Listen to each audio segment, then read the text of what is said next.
ঈদুল আজহার ঠিক একদিন আগে আমরা আজকে এখানে মিলিত হয়েছি। আমরা এই যেখানে জমিয়তুল ফালাহ মসজিদ প্রাঙ্গণ প্রতি বছরে যেখানে আমাদের প্রধান ঈদ জামাত অনুষ্ঠিত হয়, সেই ঈদ জামাত প্রাঙ্গণটি দেখার জন্য আমরা এখানে এসেছি। তো আজকে আমি সাংবাদিক ভাইদেরকে এটা অবহিত করতে চাই, এখানে প্রায় 40,000-এর অধিক মুসল্লি নামাজ পড়ার জন্য আমরা ইনশাল্লাহ এটা ব্যবস্থা করে দিয়েছি।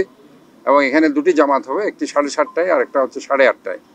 এবং এখানে আপনারা জানেন যে ফ্যাসিলিটিস যে এনশিওর আমরা যেটা করেছি, 142টার মতো আপনার ফ্যান থাকবে এবং 70টার মতো স্ট্যান্ড ফ্যান থাকবে।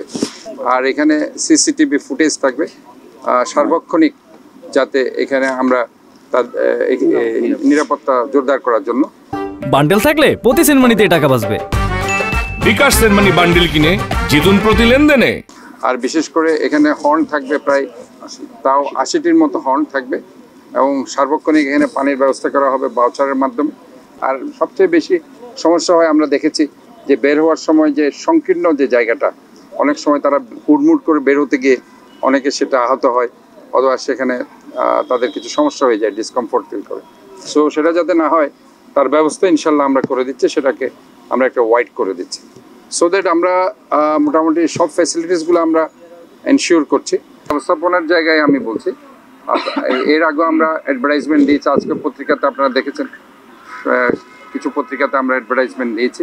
সেখানে আমরা স্পষ্ট বলেছি যে কোরবানি পশু জবাই করার সাথে সাথে যাতে করে পানি দিয়ে আমরা সেটাকে ওয়াশ করে ফেলি, না হলে পরে সেগুলো যদি জমে যায় তাহলে এই যে ক্লট হয়ে যাবে, এই ক্লট থেকে আলটিমেটলি গিয়ে সেটা আপনার ফাউল স্মেলিং একটা বাজে গন্ধ সেটা বের হয়ে আপনারা জানেন, এবং সেখানে এই রক্তগুলো জমাট বাঁধা রক্ত পরিষ্কার করাটা একটু কঠিন হয়ে যায়। কাজে সাথে সাথে সেটা ওয়াশ করতে হবে এবং সেখানে ব্লিচিং পাউডার আমরাও দিচ্ছি বিভিন্ন জায়গায়, আপনারাও সেটা যদি না থাকে বাসায় রেখে সেটাকে আপনারা ইউজ করবেন। এবং আমরা আশা করছি 6 থেকে 8 ঘন্টার মধ্যেই ইনশাল্লাহ আমরা চট্টগ্রাম শহরে এই পরিষ্কার পরিচ্ছন্নতা অভিযান আমরা চালাবো এবং সেটা আমরা কমপ্লিট করব। এবং আমাদের একটা অপারেশন রুম থাকবে, যেটা একদম সকাল 9টা থেকে 5টা পর্যন্ত আমাদের যে দামপাড়া যে আমাদের গেস্ট হাউসটি আছে তার নিচে এই অপারেশন রুম থাকবে। এখানে আমি নিজেই থাকবো, যে কোনো কমপ্লেইন যদি যে কোনো জায়গাতে আসে দ্রুতগতিতে আমরা সেটাকে ক্লিন রাখার জন্য আমরা চেষ্টা করবো। আর প্রতিটি ওয়ার্ডে আপনারা জানেন যে সচিব যারা আছে তারা কাজ করছে, সুপারভাইজার যারা আছে তারা কাজ করছে, কিছু নতুন করে আমাদের আঞ্চলিক কর্মকর্তা জোন হিসাবে নেওয়া হয়েছে, কাজে তাদেরকে আমরা এবার কাজে লাগাচ্ছি। পাশাপাশি আমাদের যে রাজনৈতিক নেতাকর্মীরা আছে তাদেরকে এবং বিভিন্ন বৈষম্য বিরোধী আন্দোলনে যারা ছাত্ররা আছে, বিভিন্ন দলের ছাত্র নেতারা আছে, কাজে আমি সবাইকে চিন্তা করছি এই কাজে তারা যাতে অংশগ্রহণ করে।